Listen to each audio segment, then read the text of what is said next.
एक राजा ब्राह्मणों को लंगर में महल के आंगन में भोजन करा रहा था। राजा का रसोइया खुले आंगन भोजन करा रहा था। राजा का रसोइया खुले आंगन में भोजन पका रहा था। उसी समय एक चील अपने पंजे में एक जिंदा सांप को लेकर राजा के महल के ऊपर से गुजरी। तब पंजों में दबे सांप ने अपने आत्मरक्षा में चील से बचने के लिए अपने फन से जहर निकाला। तब रसोइया जो लंगर ब्राह्मणों के लिए पका रहा था, उस लंगर में सांप के मुख से निकली जहर किसी को कुछ पता नहीं चला। फलस्वरूप वह ब्राह्मण जो भोजन करने आए थे उन सब की जहरीला खाना खाते ही मौत हो गई। अब जब राजा को सारे ब्राह्मणों की मृत्यु का पता चला तो ब्रह्म हत्या होने से उसे बहुत दुख हुआ। ऐसे में अब ऊपर बैठे यमराज के लिए भी ये फैसला लेना मुश्किल हो गया कि इस पाप कर्म का फल किसके खाते में जाएगा। पहला, राजा को पता ही नहीं था कि खाना जहरीला हो गया है।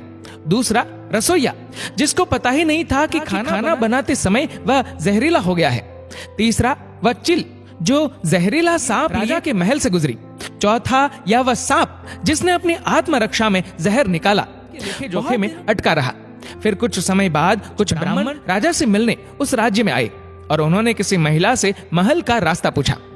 उस महिला ने महल का रास्ता तो बता दिया। रास्ता बताने के साथ साथ ब्राह्मणों से ये भी कह दिया कि देखो भाई, जरा ध्यान रखना, वह राजा आप जैसे ब्राह्मणों को खाने में जहर देकर मार देता है। बस जैसे ही उस महिला ने ये शब्द कहे, उसी समय यमराज ने फैसला ले लिया कि उन मृत ब्राह्मणों की मृत्यु के पाप का फल इस महिला के खाते में जाएगा और इसे उस पाप का फल भुगतना होगा। यमराज के दूतों ने पूछा, प्रभु ऐसा क्यों?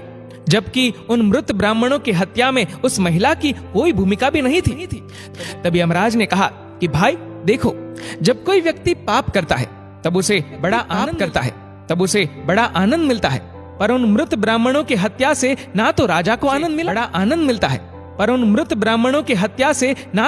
आनंद मिला, ना ही उस रसोइये को आनंद मिला, ना ही उस सांप को आनंद मिला और ना ही उस चील को आनंद मिला। पाप कर्म की घटना का बुराई करने के भाव से बखान कर उस महिला को जरूर आनंद मिला। इसलिए राजा के उस अनजाने पाप कर्म का फल अब इस महिला के खाते में जाएगा।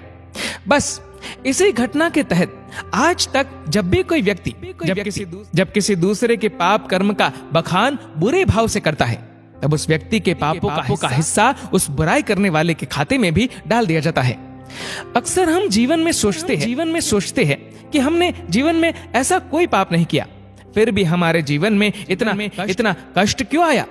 ये कष्ट और कहीं से नहीं बल्कि लोगों की बुराई करने के कारण उनके पाप कर्मों से आया होता है, जो बुराई करते ही हमारे खाते में ट्रांसफर हो जाता है। इसलिए सावधान रहे।